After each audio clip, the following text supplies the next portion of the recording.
Welcome to the Real News Network. I'm Paul Jay in Washington. And in Washington, the Progressive Congressional Caucus issued an alternative vision of what the budget should look like. Now joining us to talk about that budget and perhaps how realistic it is and is it missing anything is Bob Pollin. Bob's the co-director of the Perry Institute in Amherst, Massachusetts. Thanks for joining us. So we'll just go through this progressive version of what the budget should look like, and you can tell us how realistic. It's pretty general, but let us know if you think it's realistic. Here is point number one. Eliminate the deficit by 2021 without devastating Medicare, Medicaid, and Social Security.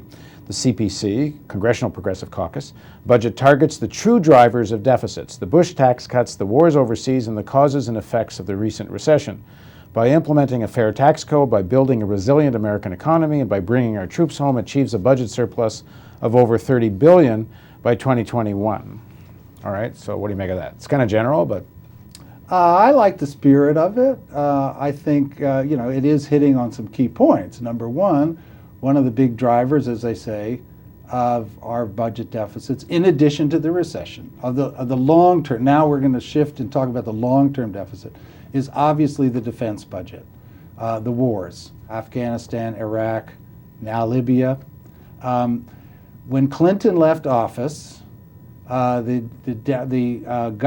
military spending was 3% of GDP. It's now 5% of GDP. If we say that the long-term problem with the deficit is that the long-term deficit by the Congressional Budget Office, they're projecting as about 5% of GDP, and historically it's been about 2%. So really what we're talking about is lowering the long-term deficit from 5 to 2, 2.5%, 3%. That's all we're talking about. Now, the military budget itself has gone from 3% under Clinton in 2000 to 5%, more or less, today, 4.8%. Okay, so if all we were to do was to bring the military budget back down to the Clinton era level, that alone would essentially solve the long-term deficit problem. That alone. Now, even if you say going back to where it was at the beginning of the Clinton presidency. No, at the end of the Clinton presidency. Where was it at the beginning of the Clinton presidency? I'm not sure exactly, but it was in that range. Around 2. 3% of GDP. I think they got it down, actually. So it was probably 3.5, and they got it down to 3. But the point is, in the year 2000, it was 3% of GDP, and now it's 5%, 4.8%. So we have to put some of this in perspective. If we say the problem again, the long-term problem is that we project out a deficit at 5% of GDP, and we need to get it in the range of 2 to 3%, at least you could pull half of that out of the military budget, and you'd still be way beyond where the military budget was at the end of the Clinton administration. And still be the country that spends more on weapons than all the other countries the rest of the world put together. Yes. Yeah. So that gives some perspective, at least. And people say, well, you can't do that because we lose jobs if we cut the military. But that's also false, because the military, per dollar of expenditure, creates far fewer jobs than, for example, putting the money in education or putting the money in clean energy. We create more jobs. If we moved it out of the public military and just incentivized private green investors, we would create about 50% more jobs. Or public. Yes, or public. We wouldn't cut the government spending that way. Right. Now, so another premise that they say, well, okay, we have to deal with... Just on that point, okay. But if I understand your argument, every dollar of public spending on green has more effect than any public dollar spent on military. Spending on green, public or private, will create 50% more jobs per dollar of expenditure than military, public or private. Okay, let's go to number 2. I'm sure there's other parts of number 1 you could go after, but let's go on to number 2. Put America back to work and restore America's competitiveness. The Congressional Progressive Caucus budget rebuilds our roads and bridges, ensuring that those who use it help pay for it. It rebuilds our education system by training more and better teachers, restoring schools, helping each student graduate, and support community colleges. Now, there has been an argument, some people have said, that more education in itself doesn't create more jobs, except the hiring of new teachers, that you can wind up with a lot of educated people with no jobs. Yeah, that's why we have to have, number one, training people, educating them, but then we also have to worry about the demand, the job creation. We have to have job creation in the U.S. economy. But it is also true, the educational sector is a great source of job creation because most of the spending is on people, on hiring people, and you can do it quickly. Now, the Chinese model, if I understand it correctly, and we were at an economic conference recently, it must have been every fourth sentence was something positive about the Chinese model. But the big story seems to be that the state facilitated the growth of all the economy because they focused on infrastructure. And they just put all their dollars, more or less, in making sure there was an infrastructure for businesses to grow. You hear economists talking about it. It seems so obvious that the infrastructure in the United States is deteriorating at best. And from all kinds of sections of the elite, very little real seriousness about doing anything about it.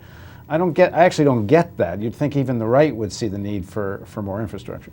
Well, they may see the need, but they also see the need for lowering taxes for themselves. And that seems to be a bigger need.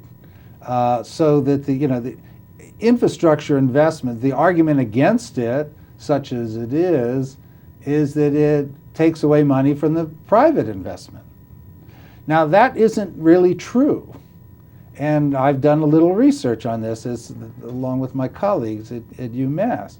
The argument is infrastructure takes away that there's a fixed pool of money and either the private sector gets it or the public sector gets it. So every dollar that we go for public infrastructure is money lost to the real creative force in the economy, which is private investment. Now, the Chinese model belies that in every other model, including the United States, which is if you have a decent public sector and you have a good public infrastructure, that enhances the opportunities for the private sector. The most obvious case, which is overwhelming, is the internet. The internet was created by public investment. 40 years of investment in the military before it went public. And then they handed it over to the Bill Gateses of the world. So, which a lot of people question if that's the right route to do with public development, but anyway. Fair enough. But it did give rise to some growth in that sector. But the point is that without the massive public investments over a generation and a half, and not only in the internet, in all the things that we take for granted, the aviation, the computer, and of course the highway system, all of these things which are central to the economic competitiveness are things that were created by public investment. So we have to keep building the public investment, and that the term that is in the economics literature, that crowds in, that creates more opportunity for the private sector. So every time we cut public infrastructure, not only is it bad for jobs, it's also bad for the private economy. One of the libertarian critiques of this, which is interesting, is that the biggest pools of capital are the biggest monopolies because they have so much influence over government that when you have public investment to do these things, it's done in a way that strengthens these big monopolies. And in fact, small businesses often get pushed out. And that's also partly their argument against regulation. Monopolies can afford the regulations and small business can't. Like, how do you make sure that this public investment spurring the private sector benefits a wider sector of the economy versus just the biggest businesses? Well, I mean, I think there's a point. You have big government, and who's going to get to influence that? Who's going to get the contracts? You can try to do it fairly, but let's face it, the big firms are going to get the contracts. They're going to have the inside deals. That's going to happen. At the same time, if you have a high employment economy, a high productivity economy, and money is spilling out through growth and innovation, that creates all kinds of opportunities for small businesses, precisely because people have more money in their pockets. And if we talk about creating, cheap credit through government explicitly for small business and small business alone, there you have it. That's new opportunity for small business. Of course, you could do a policy which is a little further than where the United States is politically, but it's what I think. If the public pays for it, the public should own it. Anyway. Yeah, no, and there are good models, certainly in the area of green energy. There are models of, public investment, public owns it, public owns the wind farms. How about that? Let's go for that. I mean, if we're going to subsidize it, why not have our own wind farms and run them and get the energy into the grid and get it out there? And look, the Chinese are going to do it. I mean, the Chinese are going to build a renewable energy economy, And we are going to be left in the dust unless we get serious about them. Okay, number 3 from the Congressional Progressive Caucus budget is end the Bush tax cuts and estate tax breaks and create fair tax brackets for millionaires and billionaires. I'm particularly interested in both of these, but I'm particularly interested in the estate tax because it's gone from, in 2001, 55% after $650,000 was exempted, now down to 35% after a $5 million exemption. Most of the states that could have had a state-imposed estate tax have actually let it disappear completely, including Wisconsin. Which we did a model here where we looked at just the 9 billionaires that live in Wisconsin. If you just took their estate tax back to what it was in 1991, just add 20% to it, don't allow any deductions, like you can't give it to foundations, you actually pay off the whole debt of Wisconsin just with those 9 estates. Right. So anyway, what do you make of this? Well, I mean, yes, we raise taxes on rich people or even affluent people. You know, that has been lost over the last generation. The estate tax, the highest marginal tax rates. Well, the highest marginal tax rates in the 1950s were 90%. And those are supposed to be the good old days. Yeah, and the economy was functioning far better. Now, the one big one that they're missing, which I've argued for a lot, is taxing Wall Street transactions. Taxing Wall Street transactions, even a small tax, 0.5% per sale, and you can divide it among the seller and the buyer for stocks, and then you can keep it going lower for bonds and derivatives, would itself generate somewhere in the range of, I mean, conservatively, $200 billion a year. So that also is more than 1% of GDP. So that, if we cut the military half from 5% to 4% of GDP and had a Wall Street tax, that also would eliminate the long-term deficit problem right there. Well, so that really goes back to something President Obama said, which I think is really true, except that he doesn't seem to follow his own logic. There's one line in his speech. Here's President Obama speaking about the Republican budget and what he thinks the real objective is. This vision is less about reducing the deficit than it is about changing the basic social compact in America. So what you're proposing seems rather simple and straightforward. They're not that big of cuts in the military, a little bit on the tax side, a Wall Street tax, which means it's relatively simple to get there if that's really what it's about. It's not a big deal. But if President Obama really believes that's not what it's about, then why does he seem to be buying into the underlying logic that it is what it's about? Well, we're sitting in Washington. That's the logic of the Wall Street and Washington consensus, K Street, lobbyists. I mean, I agree with this. He says, we have to change the social compact. I agree. We can't let Wall Street dominate everything that happens in the economy. Yes, they should be taxed modestly. It's a sales tax. Think of it as a sales tax. If we go to the store and we buy things, we pay a sales tax. On transactions on Wall Street, they don't pay any tax. Well, this is part of the problem of the whole discourse here now, is that he's saying they want to change the social compact as if the existing social compact is okay. It's not good But that's what gave us the crisis. That's right. It's just they're opening up space for him to say that because they've so pushed, being the Republicans, so pushed the discourse to the right that it sounds like keeping the status quo is a good thing. No, keeping the status quo won't work. And in fact, another issue, which of course seems unrelated but is not, is regulating Wall Street.